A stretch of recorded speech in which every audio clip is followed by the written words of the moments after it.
So Pumpkin, looks like March Madness got canceled. Yeah.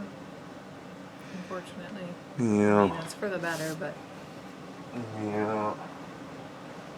Well, we can have our own March Madness. Yes.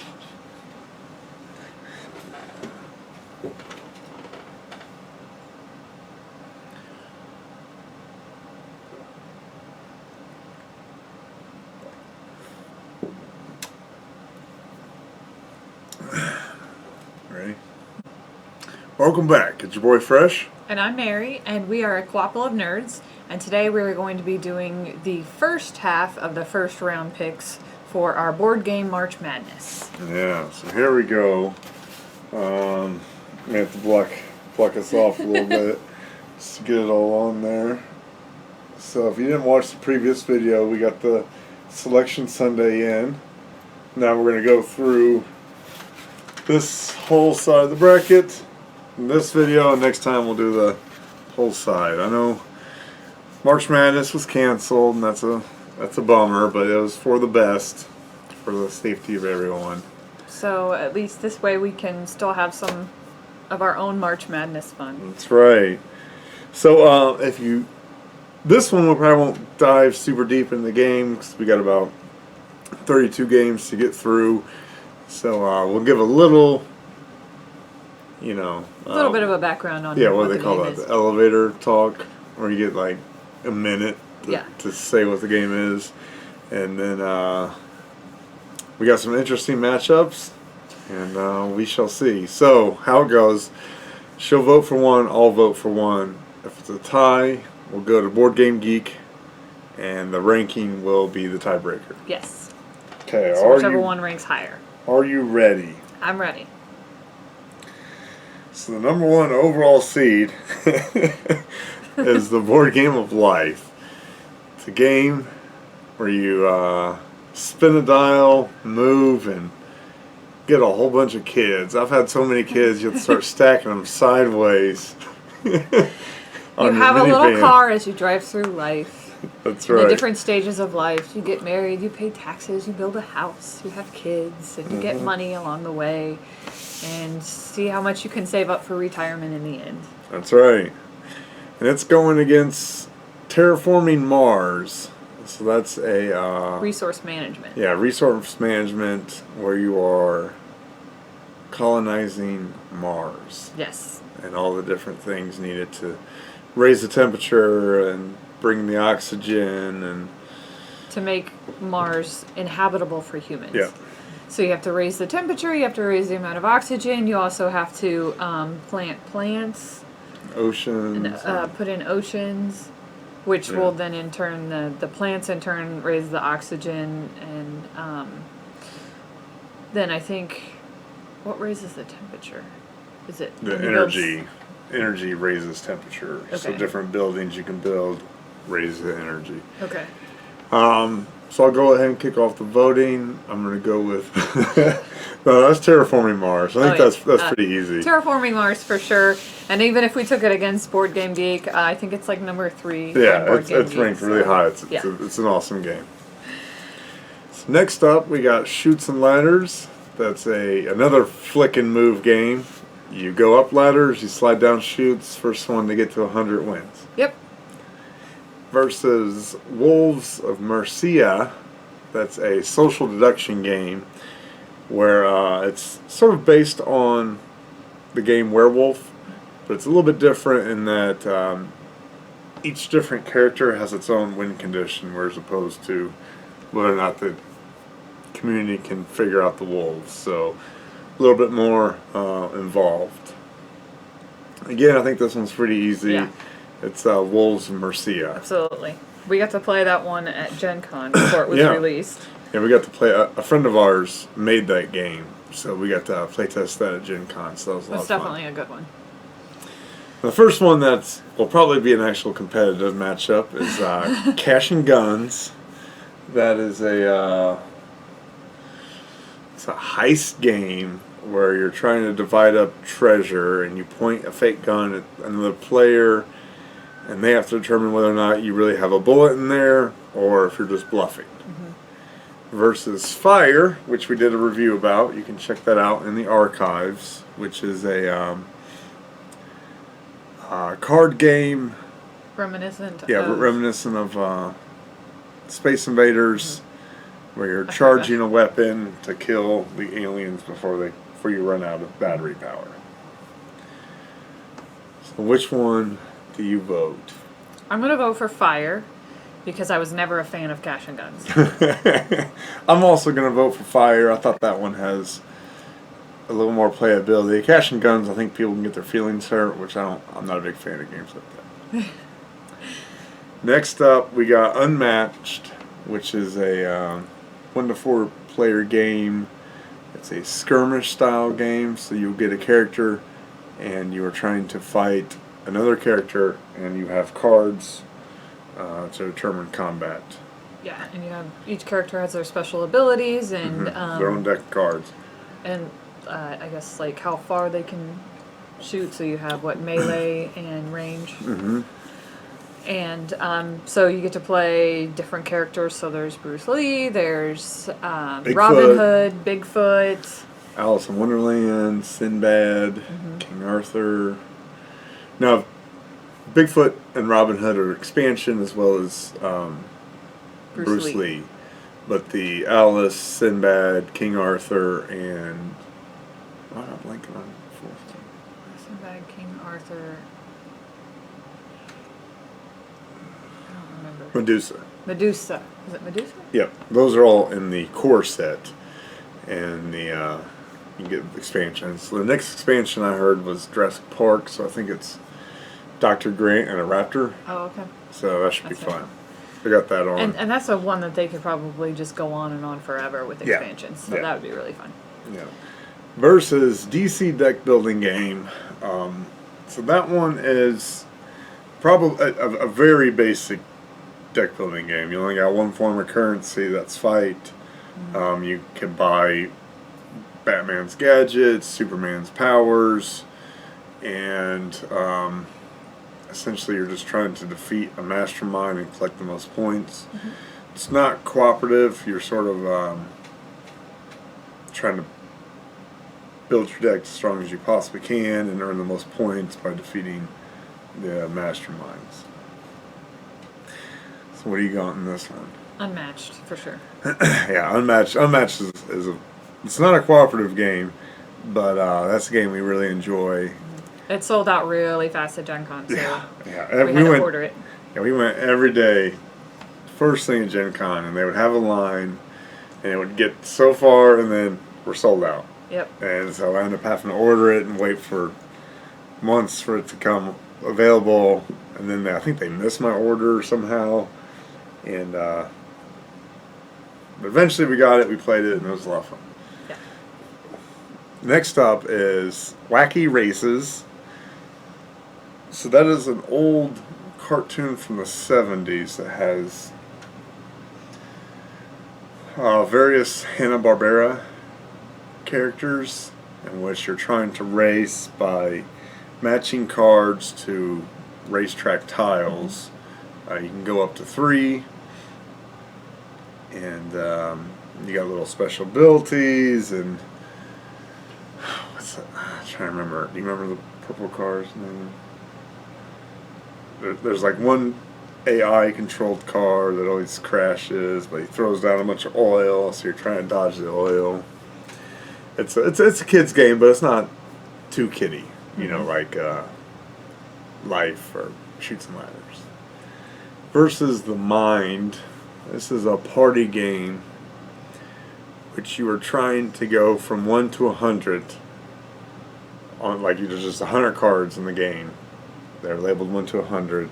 You need to go lowest to highest, but you can't say what your cards are. You can't talk at all. Right. You have to get them in chronological order without... Yeah, via psychic energy. Yeah, so how well do you know the people around you, and how well can you read their body language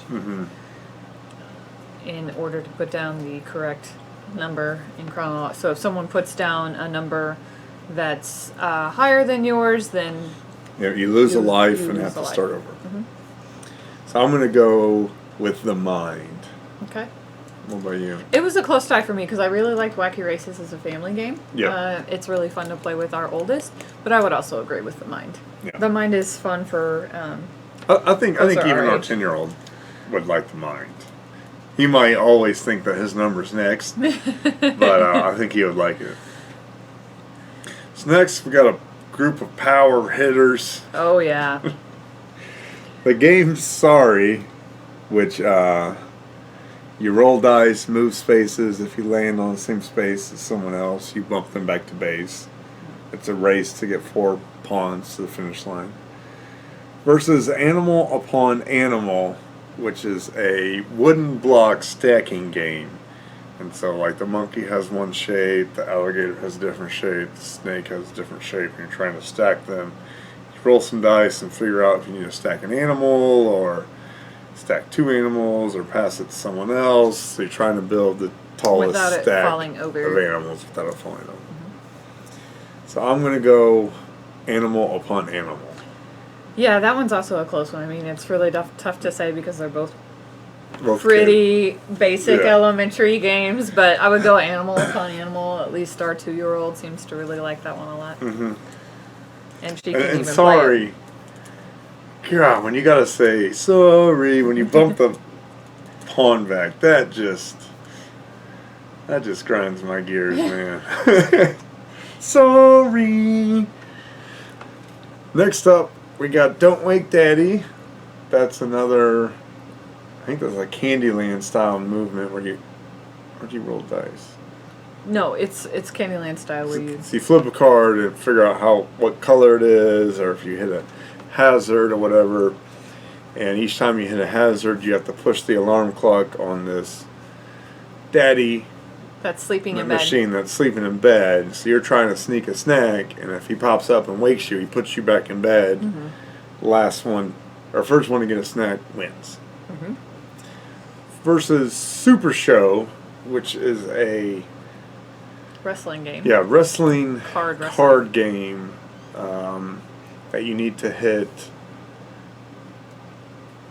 Is it an opener, a slam, and then a finisher? It's been a little while since we played this one. You got to hit 3 things in order, and the other person has cards in their hand to try to counter things. Right. I know it's open. Is it opener, submission, finisher? Submission, I think, is one of the possibilities. Okay. This one's pretty easy. I'm gonna go Super Show. Yeah.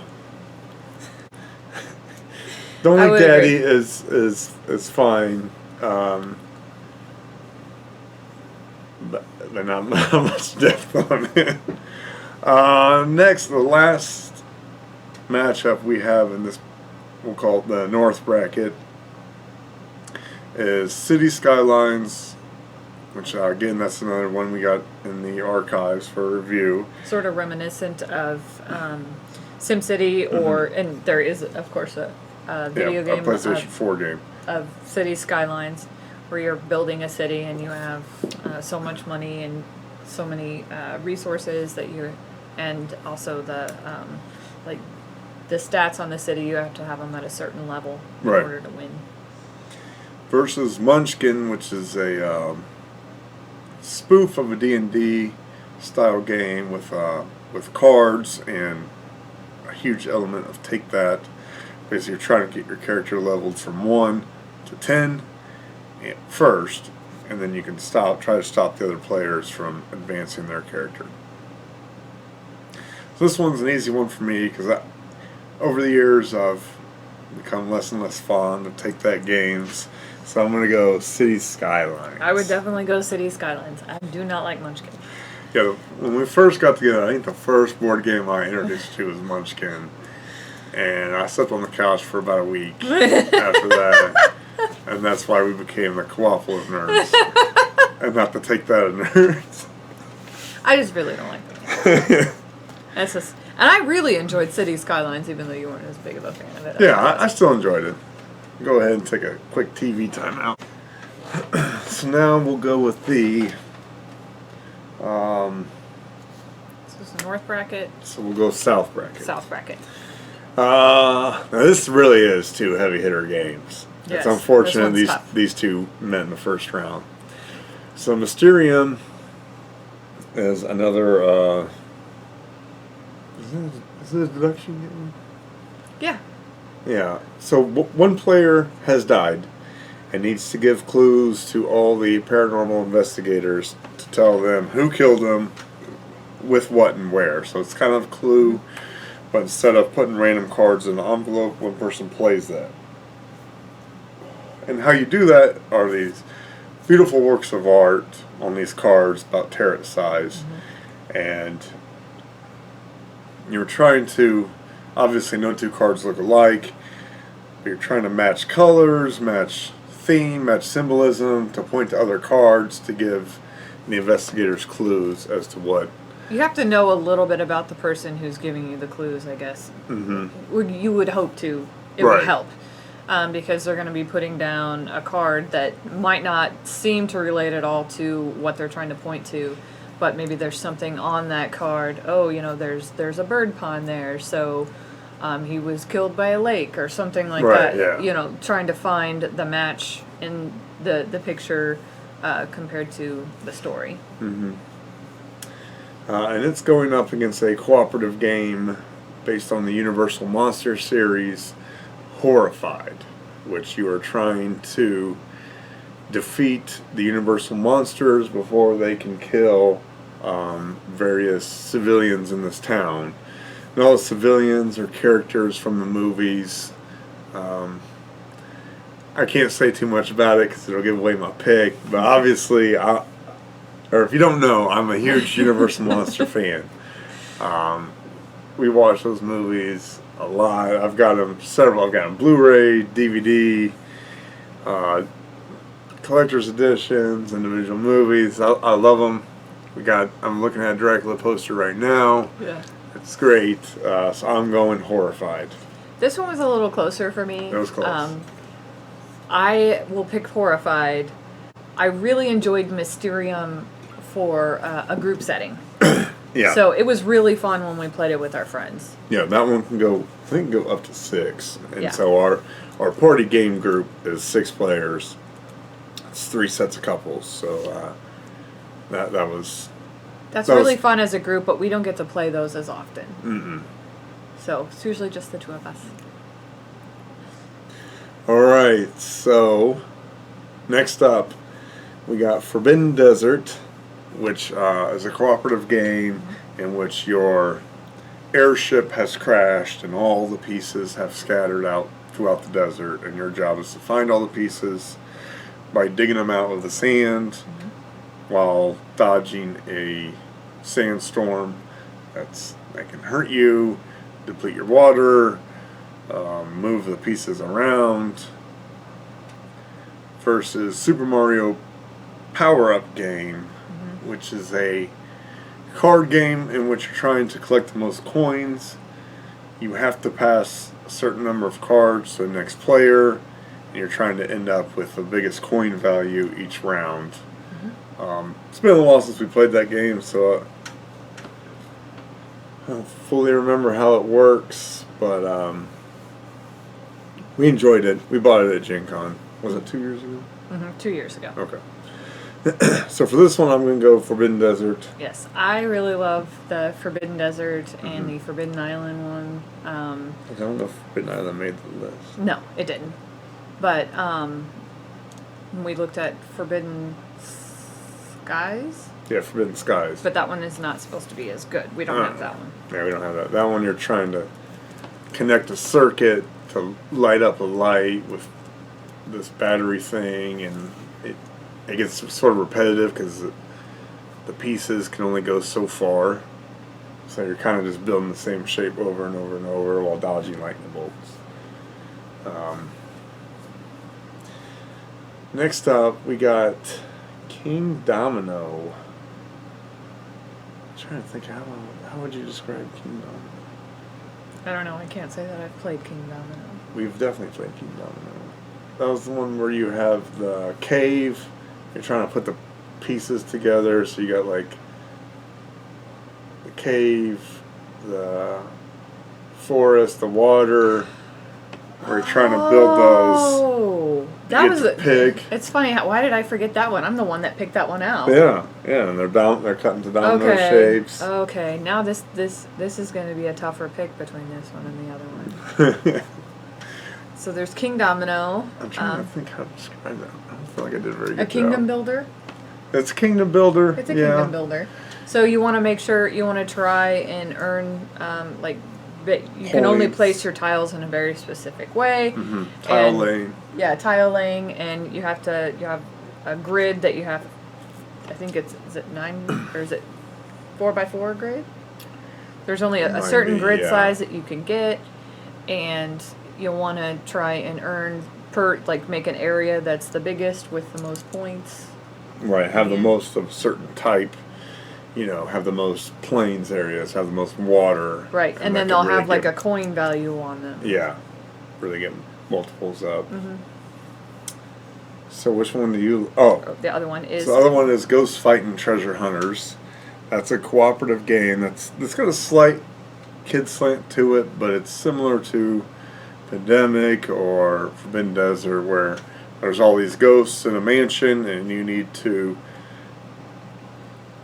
defeat the ghosts. If you get too much ghosts, then they form it's almost like it's a demon? Fire demon? And that's a lot tougher to beat than the regular ghosts.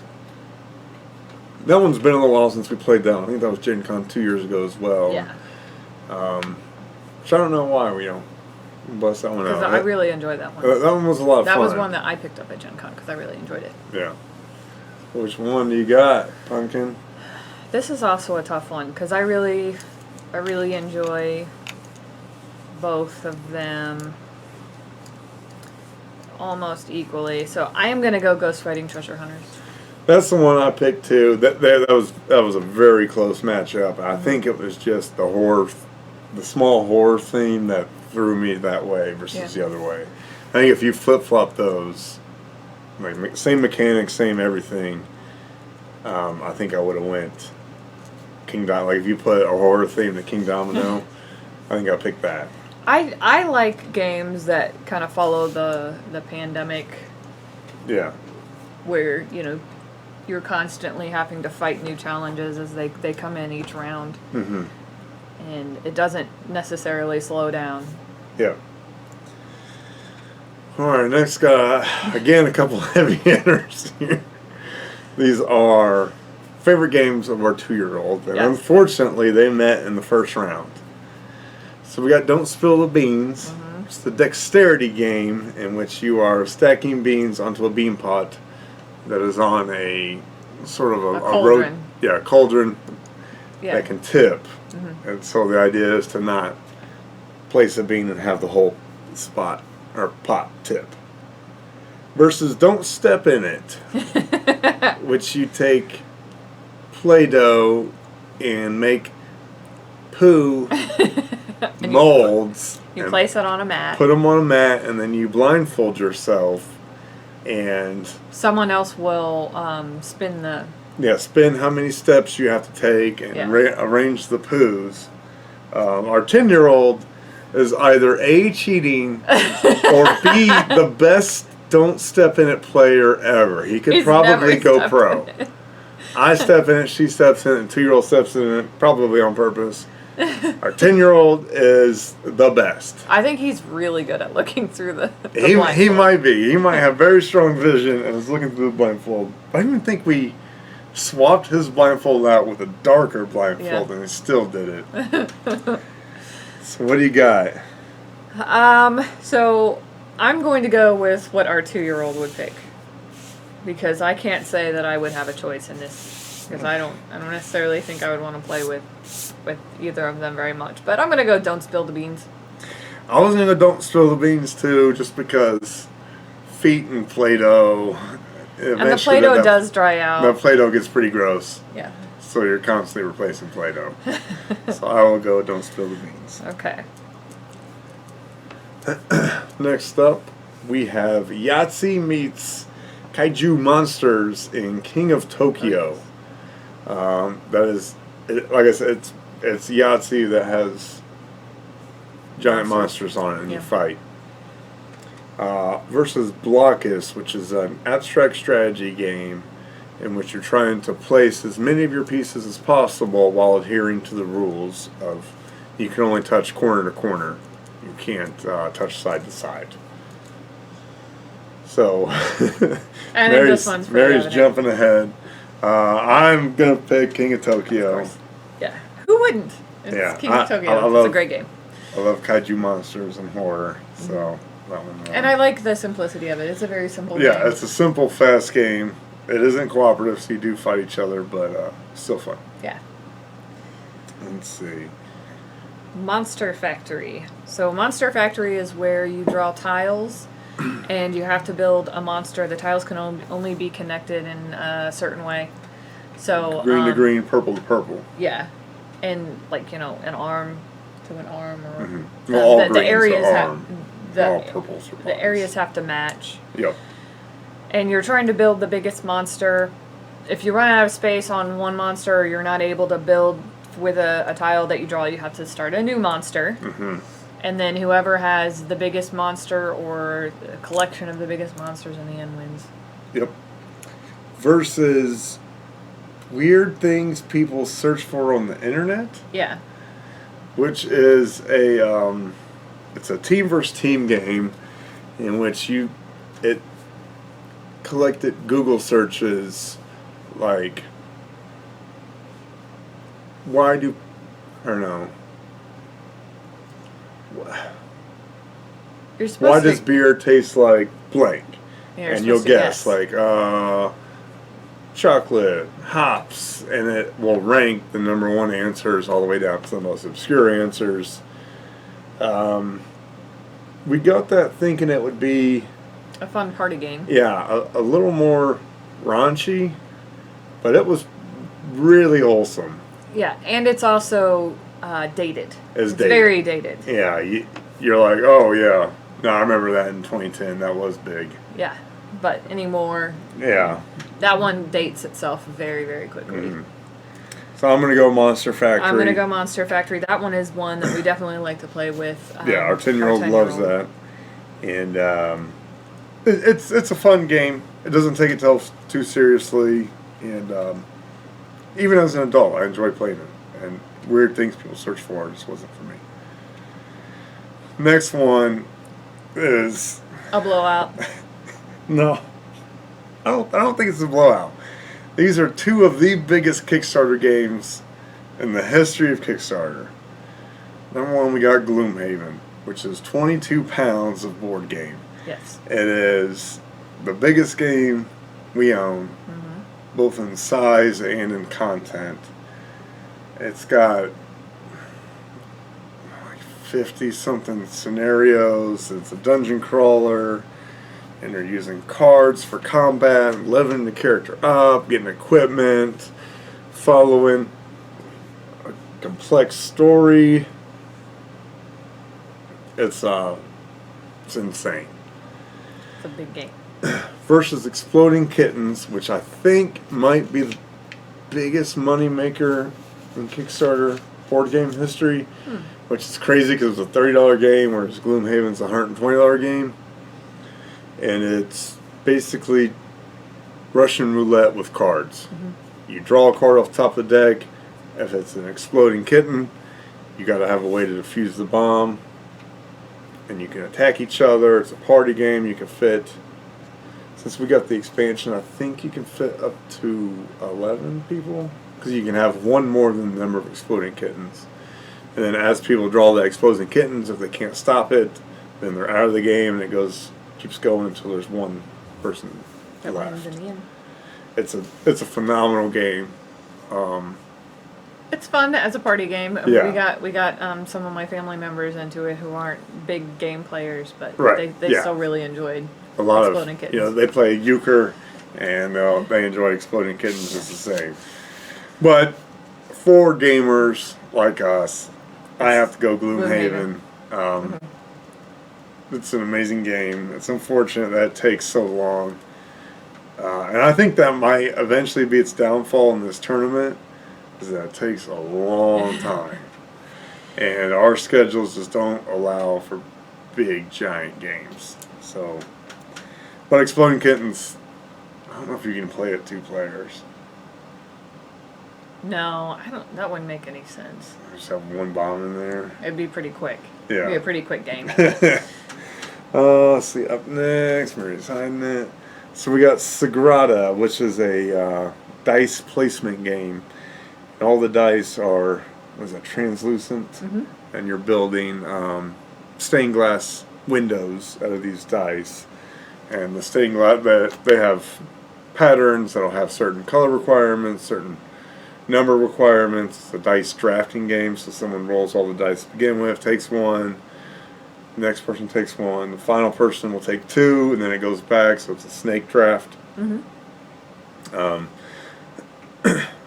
It's a lot. It's fun. There's some ways to modify the rules built in with like tools and such. Versus Pathogenesis, which again we got a review of in the archives. Mm-hmm. Which you play as different pathogens trying to attack the body and destroy a body. You work together. This is another close one. This one, to me, I feel is probably a little more obvious because Sagrada is one of my favorite games. Sagrada is fun, and that's my pick too. It's unfortunate. I did enjoy Pathogenesis. Mm-hmm. It's a little unfortunate that it ran up into Sagrada. Round 1. Yeah. Sagrada's gonna win. We didn't have a single disagreement. Look at that. That's weird. We are page for page here. I thought maybe we would disagree on don't step in it, don't spill the beans. And then have to go to Board Game Geek to see which one's written. Well, considering that there's little pieces of Play-Doh on the carpet right now that I've been trying to clean out. Yeah. I'm good. Yeah. So tomorrow you will get the second half of round 1, the East and West brackets. And then, let's see then. So that's today's Thursday, tomorrow will be Friday. Saturday you will get half of round 2. Mm-hmm. And Sunday you'll get the second half. We're following what would have been the March Madness schedule. We know that that's been canceled, so which was the right choice to make. But we still wanted to have fun with this. Mm-hmm. Hopefully you enjoy it too. Let us know if we picked any games wrong, or what your thoughts are, or if you would like to see a review on any of these games. If any of them sounded interesting, let us know in the comments below. Until then, we'll see you tomorrow. Thanks, guys. Bye-bye. Bye. It would be interesting to do a review on Don't Spill the Beans. I think so. I think we can get that. What's your rating on components? I'm pretty solid. That's a pretty solid that bean is not, a little piece of cardboard. That's a solid hunk of plastic.